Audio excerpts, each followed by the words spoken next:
Bonjour à tous et bienvenue dans cette nouvelle vidéo. Aujourd'hui on vous emmène avec nous pour un road trip en famille à bord du XPeng G9, un SUV électrique encore méconnu en France mais qui mérite clairement qu'on s'y attarde. Avant de commencer, un grand merci à Théo de la concession XPeng à Rouen pour nous avoir confié ce superbe G9, le temps d'un week-end, 3 jours pour l'essayer en conditions réelles, en famille et sur plusieurs types de routes.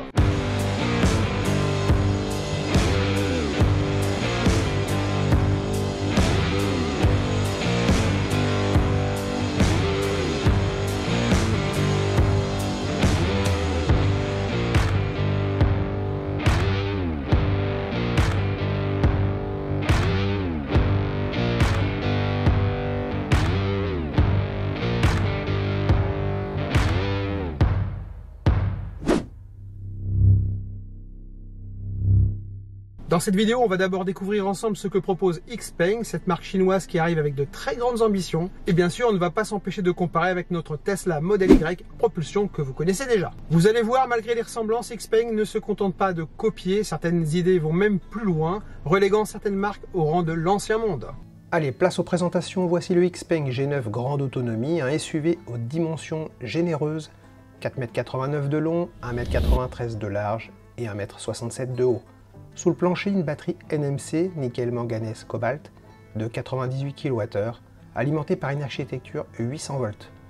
Résultat, une autonomie WLTP de 570 km, une recharge en triphasé jusqu'à 11 kW et surtout jusqu'à 300 kW en courant continu. XPeng annonce un passage de 10 à 80% en seulement 20 minutes, ce qu'on ira bien entendu vérifier. Côté performance, 313 chevaux, 430 Nm de couple, le 0 à 100 en 6 secondes 4, et tout ça en propulsion malgré un poids de 2250 kg avec l'attelage. Le tarif de base est fixé à 63 990, notre modèle d'essai lui est plus haut de gamme.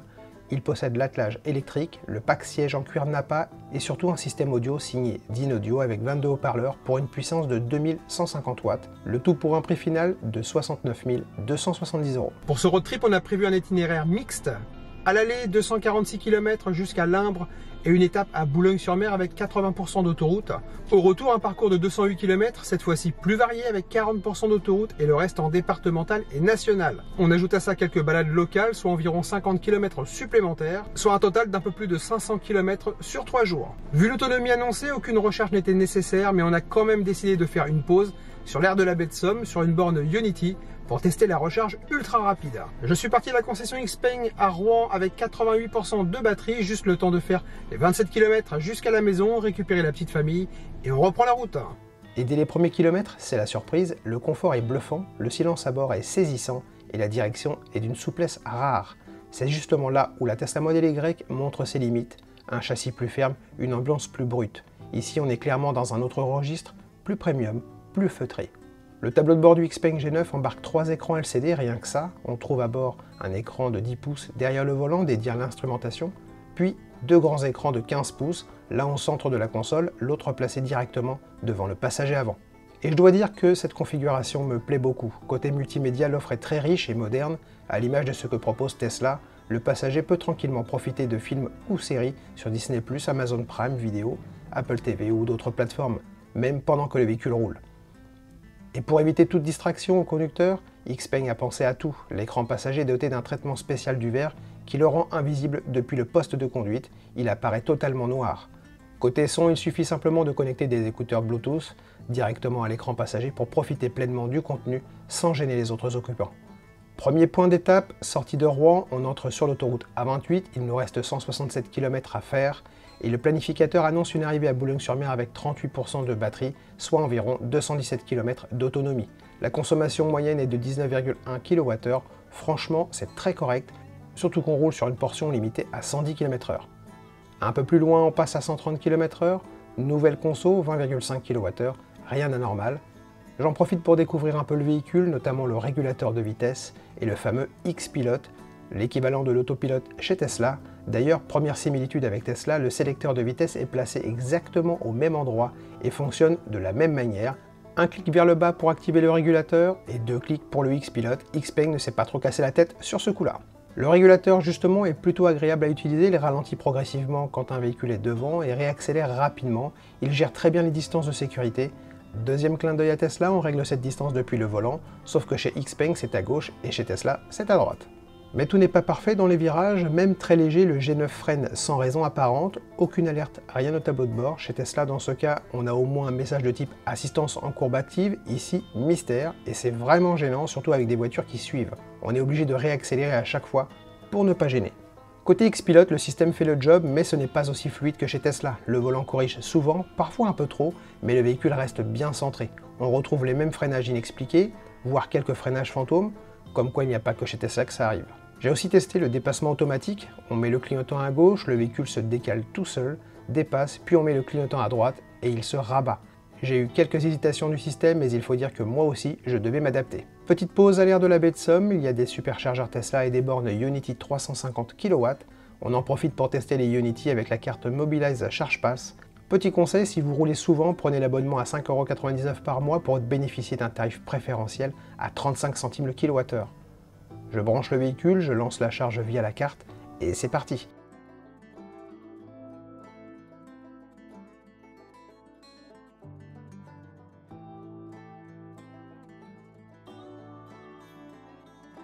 La puissance grimpe vite, jusqu'à près de 200 kW avec une tension de 661 volts. C'est très correct. Le G9 est donné pour 300, mais on est arrivé avec 48% de batterie, donc trop haut pour atteindre le pic de puissance. En 7 minutes à peine, on a déjà récupéré 24 kWh, on est à 72% et la puissance redescend autour de 179 kW. Ça charge vite, ça fonctionne bien. Cet air est vraiment top, borne de 50 kW avec prise combo, 6 bornes Ionity 350 kW, 10 superchargeurs Tesla, des boutiques, un resto, une aire de jeu, des tables de pique-nique, plus de 120 places de parking et tout ça au bord d'un petit plan d'eau, dans un cadre naturel, les enfants adorent. Après 26 minutes de pause, on repart, la batterie est montée à 93%, trop clairement.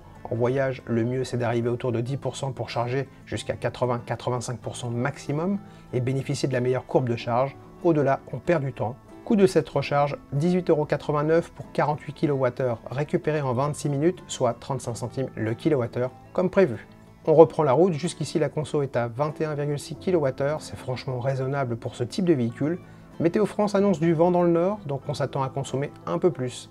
Et ça se confirme, après 54 km, on monte à 23,4 kWh, mais ça reste très correct, surtout comparé à d'autres véhicules plus gourmands. Comme vous pouvez le constater, on ne voit pas l'écran passager.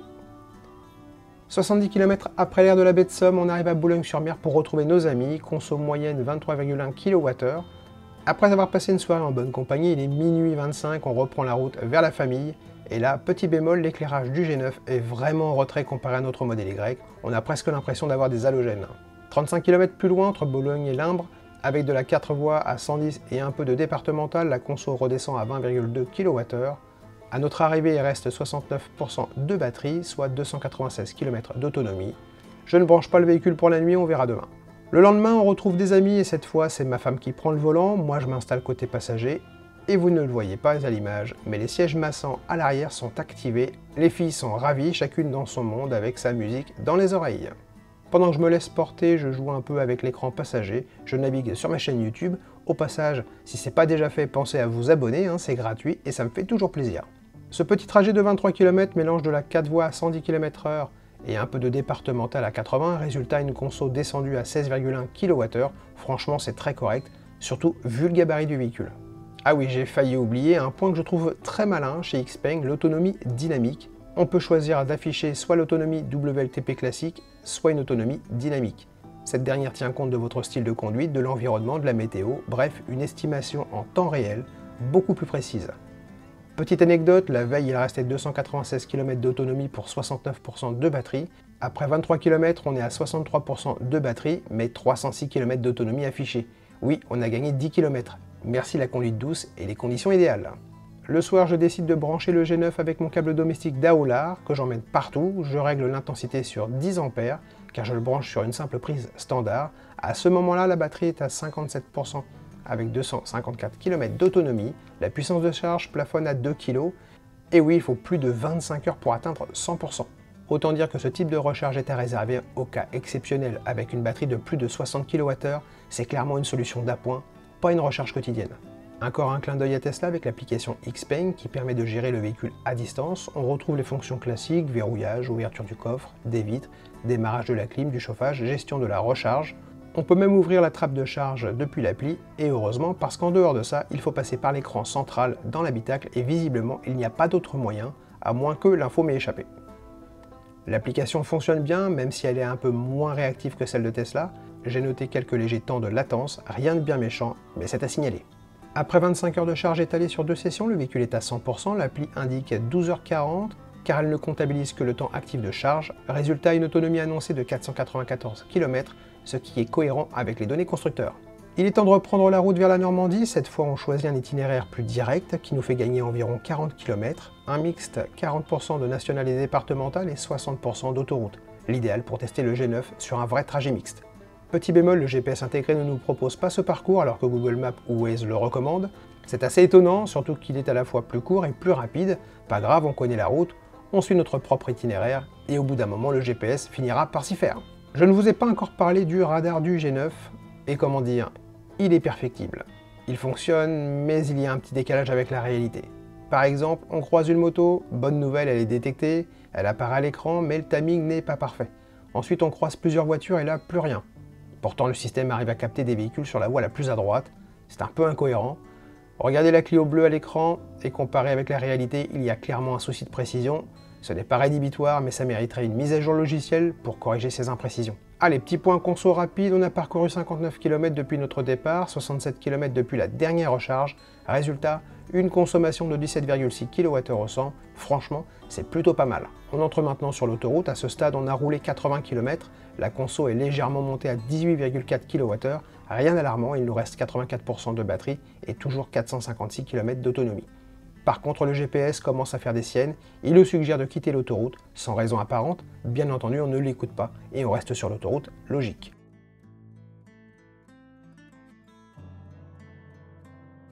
Dernier point avant d'arriver, on a parcouru 165 km, on est sur une portion limitée à 110 km/h avant d'entrer dans Rouen. La conso est montée à 22,5 kWh et il nous reste encore 61% de batterie, soit environ 281 km d'autonomie. Bonne nouvelle, le GPS a finalement décidé de rentrer dans le droit chemin, tout est rentré dans l'ordre. Bilan de ce trajet, si on met de côté les petits bugs du GPS, rouler avec le G9 est un vrai plaisir. La consommation moyenne s'est stabilisée à 20,8 kWh. Il nous reste 56% de batterie et 265 km d'autonomie. Franchement, je suis assez bluffé, ce véhicule est très efficient, à condition évidemment de respecter les limitations de vitesse, mais ça vous le savez déjà. Avant de conclure, petit récap des fonctionnalités et équipements. Alors oui, on retrouve plusieurs similitudes avec Tesla et c'est normal, Tesla reste une référence, mais Xpeng n'a pas juste copié. Ils ont clairement apporté leur propre vision et c'est là que ça devient intéressant. Allez, je vous montre tout de suite des éléments que j'aime bien dans ce véhicule, à commencer par l'accoudoir central. Vous allez voir à quel point Xpeng a été ingénieux sur cet accoudoir. On peut l'ouvrir de cette manière-là. Il est réfrigérant, mais aussi de cette manière-là pour le passager. Et donc, c'est vraiment très pratique. Une autre partie que j'aime beaucoup, c'est très bien pensé de la part de Xpeng, c'est les deux pads que nous avons ici. Alors, les deux pads, ils tombent sous la main. Donc ça, c'est la première bonne nouvelle. C'est très pratique. Mais en plus, ils sont ventilés. Dès que je repose le téléphone dessus, ça s'active. Si j'enlève le téléphone, ça s'arrête. Ça, c'est très bien. Un autre point positif de ce pad, dans recharge, décharge et dans la partie alimentation, vous avez la possibilité d'activer ou de désactiver l'un des deux pads ou les deux pads. Franchement, je trouve ça hyper ingénieux. Un point que j'aime un peu moins, je vais reculer mon siège pour pouvoir vous montrer.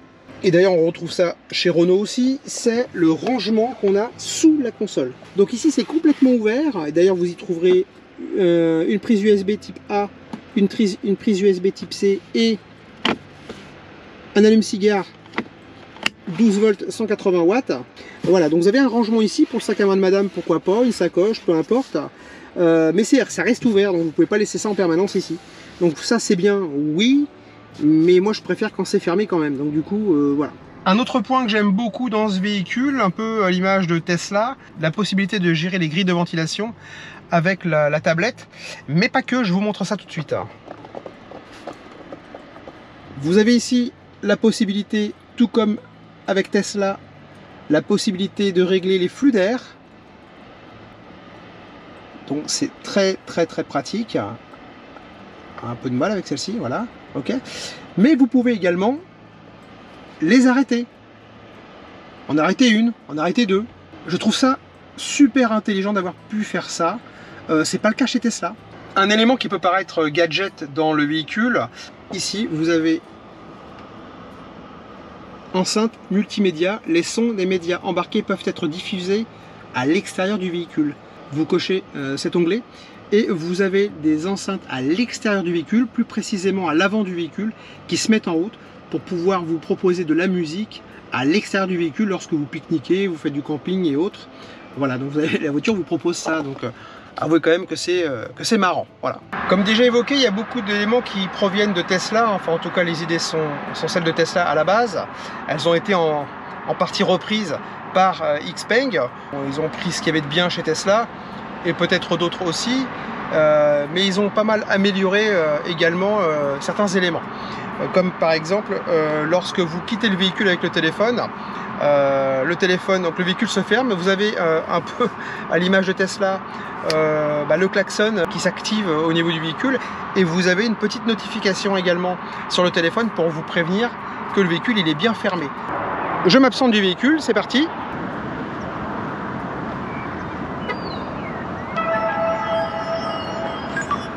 Autre chose aussi que j'aime bien avec la voiture, c'est le rappel d'oubli du téléphone. Donc le téléphone, il est là. Téléphone portable oublié dans le véhicule. Voilà. Xpeng n'a pas fait comme Tesla. En plus des caméras, Xpeng a conservé les capteurs. Le véhicule est cerclé de caméras. Enfin, est cerclé de caméras.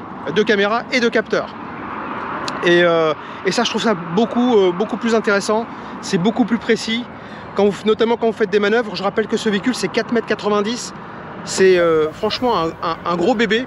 Et ça, à stationner, c'est beaucoup moins rigolo. Donc effectivement, le fait qu'il y ait des capteurs, et avec la précision du capteur, c'est quand même vachement plus safe pour garer le véhicule. Enfin, ça reste mon avis, bien évidemment. Comme je vous ai déjà dit, ce véhicule a été conçu pour voyager, pour les grands voyageurs, les grands rouleurs. Mais avec évidemment des passagers, tant qu'à faire, c'est toujours mieux. Xpeng a fait fort. Vous avez ici un retour de siège qui est là. Et en fait, ce qui est vraiment marrant, c'est que le passager va pouvoir se détendre. En Chine, les Chinois aiment bien se faire conduire. Et je vais vous montrer qu'ils n'ont pas non plus lésigné sur les moyens concernant les passagers à l'arrière.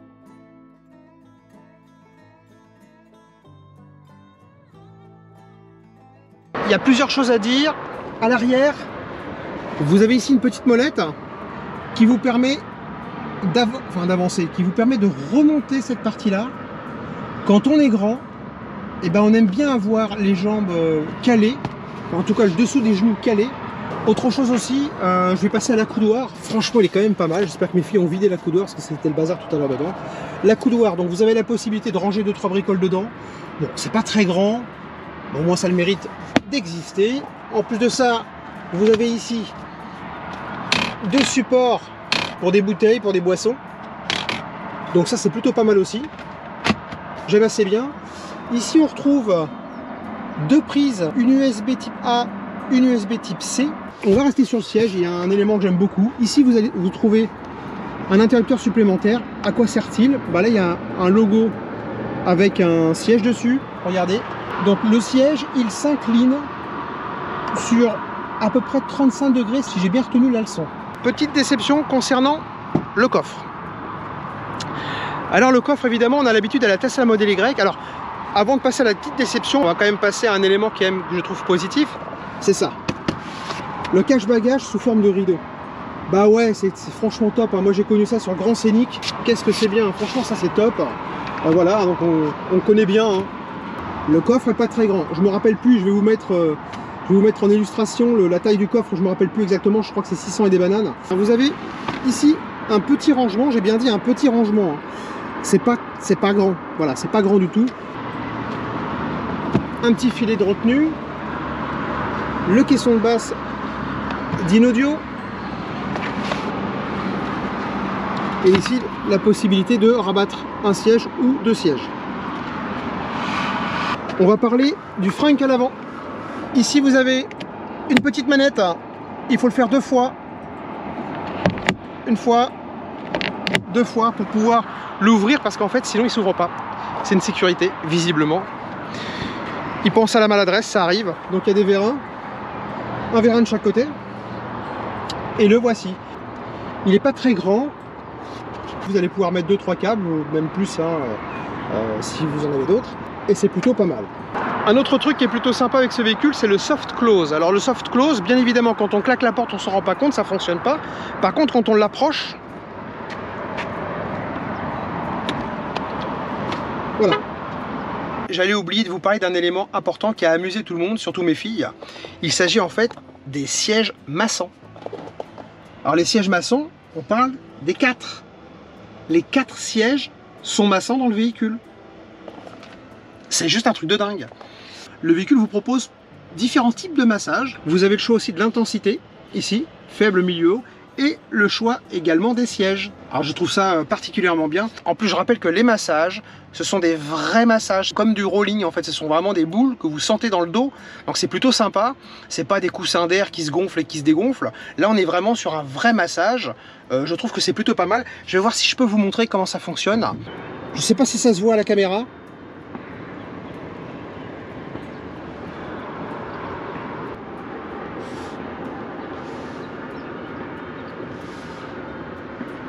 Je trouve ça super sympa. Alors en plus d'être massant, bien évidemment, les 4 sièges sont chauffants. Ça c'est quand même particulièrement top.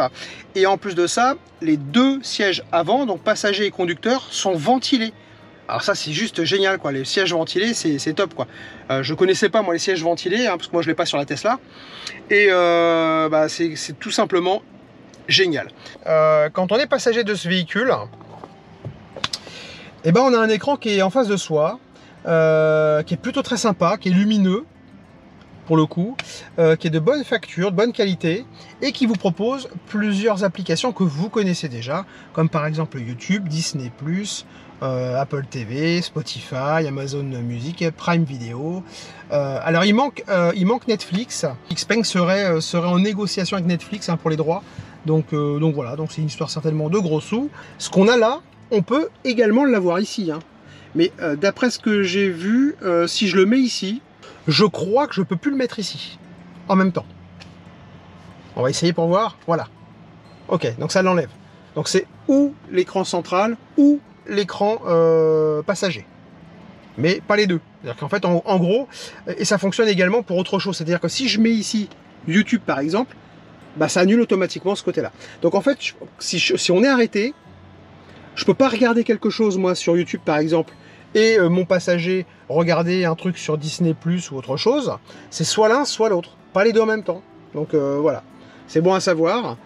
Donc voilà pour l'écran passager, je trouve ça vraiment très ingénieux d'avoir proposé ça. J'ai pas vu d'autres voitures avec ça. Ah si, Mercedes. Mercedes propose également un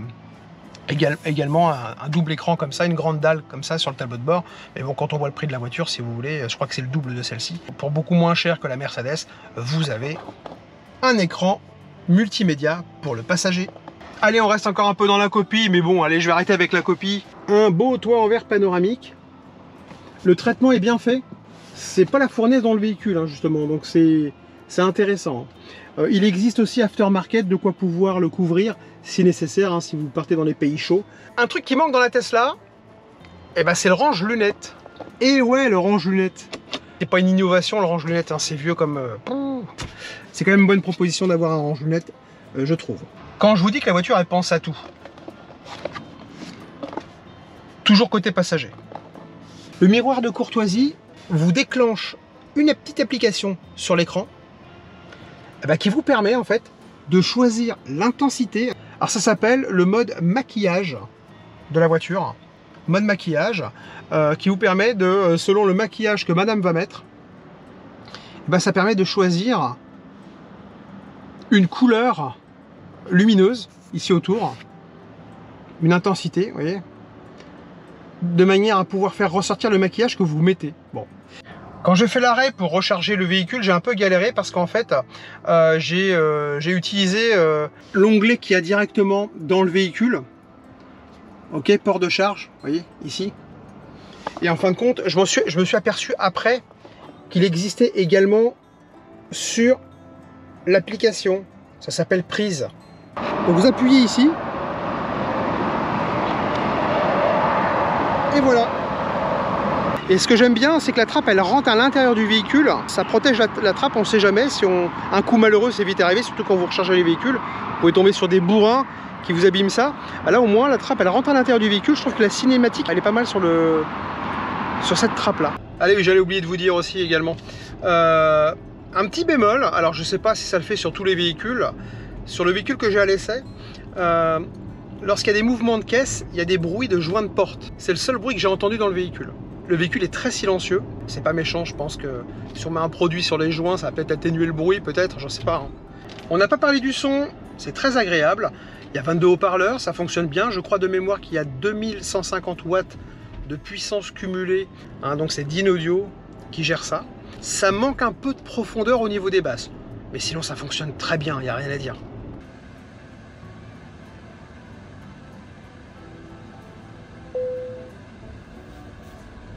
Jetons un coup d'œil à l'écran principal pour explorer les réglages. Côté conduite, on a le choix entre plusieurs modes, éco, standard, sport et individual, qui veut simplement dire personnalisé, hein, la traduction est un peu bancale. La direction est aussi paramétrable, hein, confort, standard ou sport. Ensuite, on a les niveaux de génération, faible, moyen, fort et le fameux X-Pedal qui s'apparente au One Pedal de chez Tesla. Petite nuance, il ne permet pas l'arrêt complet du véhicule, il reste un léger ramping à la fin. En dessous, on retrouve les réglages classiques ESP, Auto Hold, airbag passager, etc.